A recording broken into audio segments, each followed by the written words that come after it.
treatment today, it's in a wind of change. The rule for oncological treatment was always local cancer, local therapy, and systemic cancer, systemic therapy. But this has sometimes changed. Look at this. This is a pre-therapeutic status of a peritoneal carcinosis.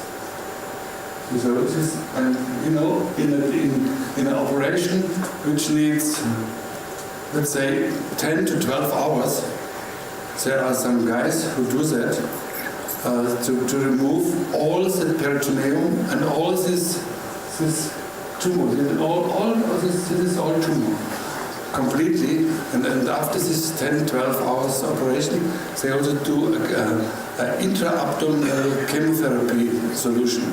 They bring it to the body, and they have quite good results. Usually, these patients you cannot save them; they are dead. But with them, I'm sure you also cannot save them completely, but you can prolong their lifetime, and that is very important. So the rule has changed in the past. In the most oncological cases with an advanced tumor, we tried to do that, but it was not possible. We only did this systemic therapy, and now we have the possibilities. If you look at laparoscopic techniques, robotic systems, and also in more advanced techniques, also with open surgery, that you can do this cytoreductive approach in some patients. It's not, and this is very important, it's not a standard procedure.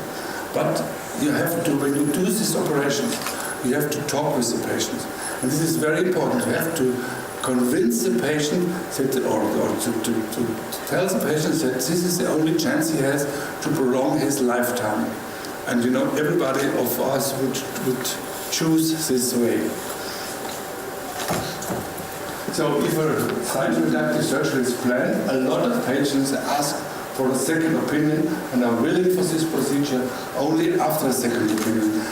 Usually if you have a tumor and a doctor tells you should do this and this, I think a lot of you, and I would also do this the same, to ask somebody else, to have a second opinion. And second opinion today, not only in Russia, in Germany, everywhere, is a normal procedure what a lot of patients want to do.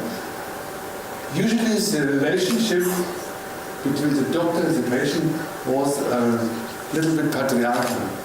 It was it follows, I know what's good for you, and this is really the past, because the patients are getting more informed and have a better understanding of the disease they have, because everybody can go to the Google or to the internet and look what's going on. What is the modern information about the disease I have, And this is quite I think this is a good example.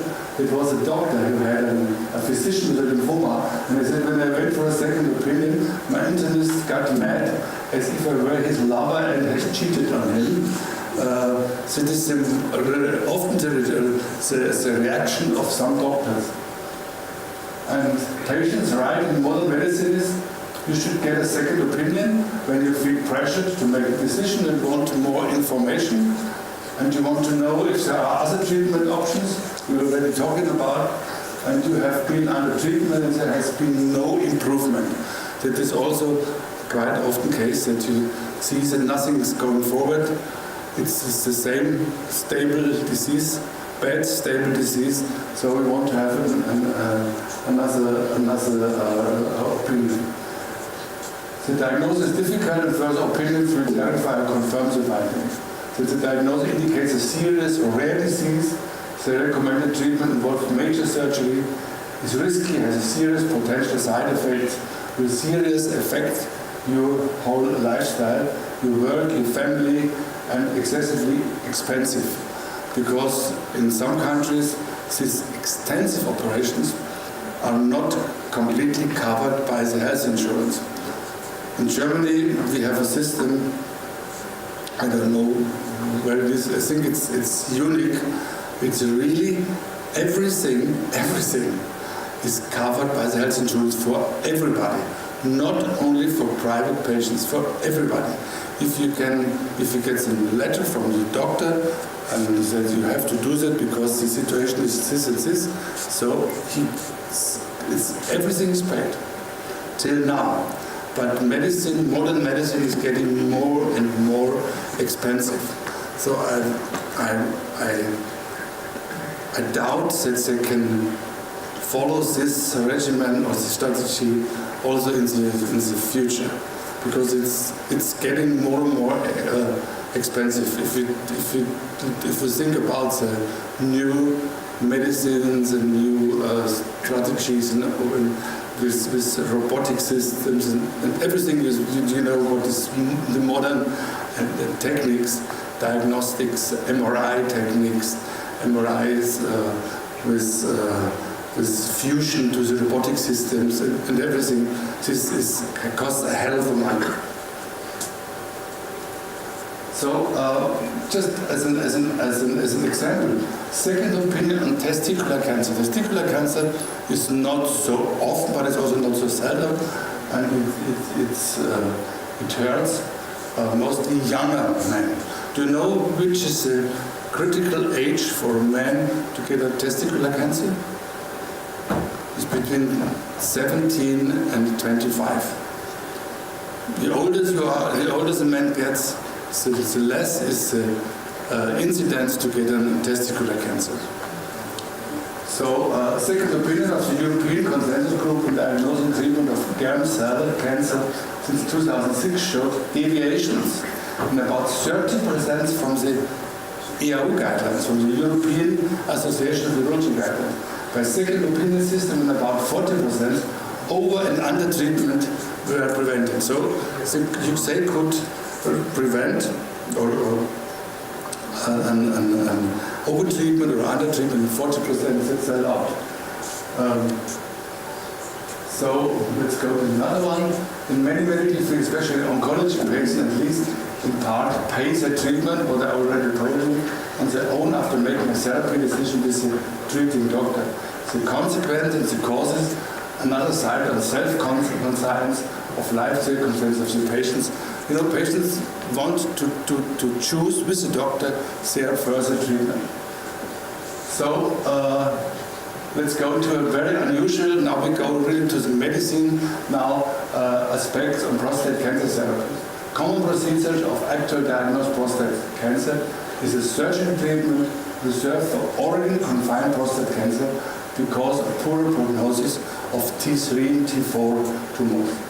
And there was a guy called Swans, you see it, metastatic prostate cancer, and he showed really that systemic treatment of advanced disease with hormonal therapy or radiotherapy does not have the same effect for a progressive free survival than when you do a radical operation before and then do the adjuvant treatment. So, you see, this is a better survival with patients after complete resection of the tumor masses, even in a metastased stadium. Prognostic advantage of patients after most perfect resection of organ metastasis of lung, liver, and brain. Especially in kidney cancer, it was the only tumors we have done it since a long time. Kidney cancer, the prognosis was much better if you treated also metastasis, especially lung metastasis. So also we operated in patients who had these operations for metastasis. In these cases, they lived much longer. And based on this Swanson, it became known that disease-specific survival of node-positive prostate carcinomas, that means with lymph node metastasis, increased up to over 70% after prostatectomy and hormonal ablation. Whereas only 30% survival without this other. So it's, you must imagine, this is 30% to 70%. That's a really big thing, you know? And therefore you always should think about this. And locally advanced showed better survival rates in patients after laparoscopy and androgen ablation. And if you have a prostate cancer which invades the bladder neck, you should also do a cystoprostatectomy accompanied by adjuvant hormonal therapy into a good local tumor control, as well as better tumor-specific survival up to now. This is the first, you cannot believe it, in 92% even in lymph node positive cases. So it means in patients who have only lymph nodes and a local advanced tumor, no distant metastasis. So you have much better prognosis.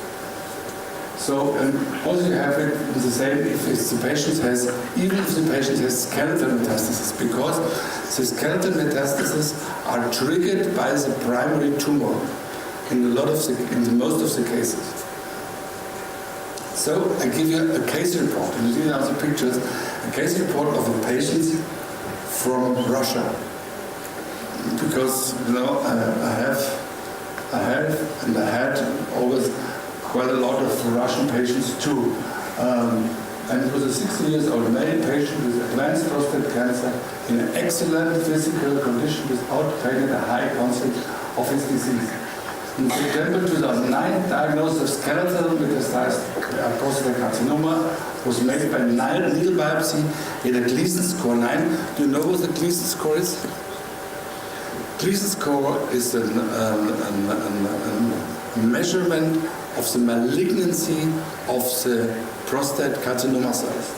Gleason is the name of an American pathologist who did that at first. So it's score, and then it gives then a score, and the score goes from, let's say, from 2 to 10, and 9 is really bad. It's a high. This tumor has a high malignancy because he had already a local infiltration, an advanced tumor locally, and also metastasis. And so he sees in the scintigraphy he has these tumor spots here. Skeletal metastasis of both ischia and the spine. Then he has this locally advanced tumor. You see, the tumor was in the seminal vesicles. It was over the capsula, and you could see that in this magnetic resonance imaging. And the results were assured in the choline PET CT. Choline PET CT is a special lens which you give. This choline goes only in the tumor cells of the prostate cancer. But now it's already history, choline. So it was at this time. Today, now we do the PSMA. That means prostate-specific antigen membrane. You know, this, even when the patient has a hormonal therapy, this works, you know, that you can detect a tumor and you can stain these cells also then with gallium, which is given by the patient by an injection, and then you do a PET scan, a CAT scan, and you see now, like here, it's the spots where metastases are. And you see, you can really, with this technology, you can localize the tumor, and you cannot cut out these bones, but you can cut out really these lymph nodes, which you can see here, you know? So we made this patient was a patient of Professor Apolicki. This is the head of the Institute of Urology here in Moscow, and we made a board, and all these people who got the information about the patients, and we decided all together that we should operate him. And patients did not want the hormonal therapy because the hormonal therapy works in the beginning always, but after a while the tumor cells get adapted to this hormonal therapy, and it doesn't work anymore. So it's important that you minimize the mass of the tumor. Okay, and he wanted the operation. He wanted to live his life as before, not waiting that the tumor is spreading out more and more, and he wanted this radical operation, and you know, he got all this hormonal therapy. This is a typical bicalutamide, this is an anti-androgen receptor blocking, and docetaxel, that was a chemotherapy, a Taxol therapy, everything. He got a real high dose chemotherapy and the operation. And he made a restaging in February 2010, and then we saw this advanced tumor, and then we did the operation. We did the salvage radical prostatovesiculectomy and extended lymphadenectomy in my department. And you see, after the therapy, first he had a PSA of 63, and then after the operation the PSA of 0.57. And then we have a lot of very effective therapeutic agents to treat the tumor now, more effective than the whole big tumor mass. And intraoperatively we have to stent both ureters with some little stents, you know, because we had to cut in the trigonome, and he was 14 days in the hospital, and then he could leave the hospital and fly home to Voronezh, where he came from.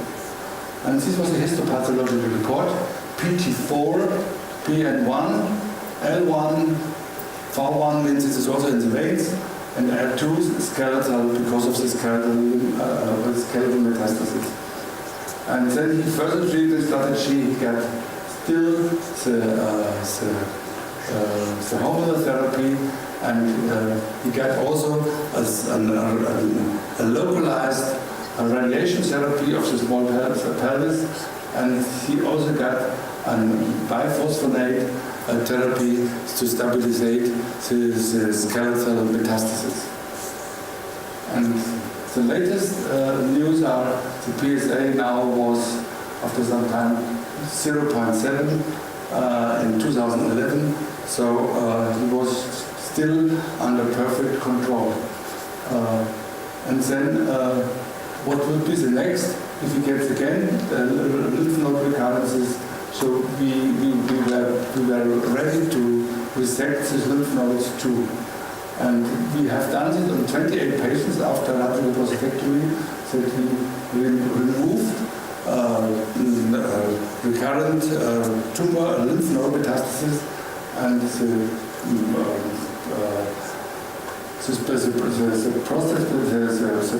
progressive free survival was 23 months for these patients, more than without this operation. And this, you see here in patients with a single lung metastasis, we also removed, and he also got a progression-free survival of 36 months. When we support this when we recommend the patients this, we have to tell them that by the cytoreductive surgery we avoid many complications of an advanced prostate cancer that might occur with high probability. And this is an obstructive. This advanced tumor closes the urethra. And need of palliative transurethral resection. You have to resect always the way free. Terrible. Bleeding of the tumor with increase of transfusion probability and hospital stay for catheter irrigation or even transurethral resection of coagulative masses. You see that. Patients which are not operated, but the tumors, advanced tumor was growing. They are bleeding all the time. They have to come to the hospital because you see here they have this coagulation of the blood inside the bladder. Then the closure of the urethra. You see the big hydronephrosis of this both kidneys. And what you have to do? You have to put in some drainage in both kidneys. But to live with two drainage in the kidneys is terrible, no? Here it's better to have these stents inside. But you also have to live with the stents. The stents make an irrigation of the bladder. So there are all side effects of an advanced local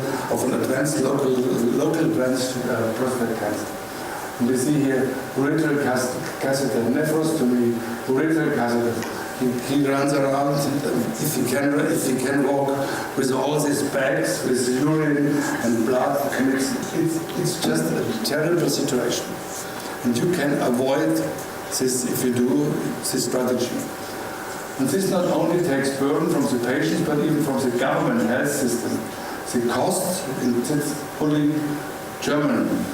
Cost of a hospital stay after radical prostatectomy and lymphadenectomy is about 8,700 euro. And the cost of the palliative resection and all these complications coming again and again, it's 2 to 4 times 11,000. So it's to do this operation, it's really in comparison to pay all these complications, it's much cheaper. So let's go to the summary. In well-selected cases, cytoreductive therapy, especially in locally advanced prostate cancer, may be suitable and the best choice for the patient. It avoids well-known local complications of this disease and may prolong even systemic progress. And with a good selection of these patients, this may ensure especially younger patients to live a more comfortable life than to go every time to the hospital to treat these side effects and from the tumor.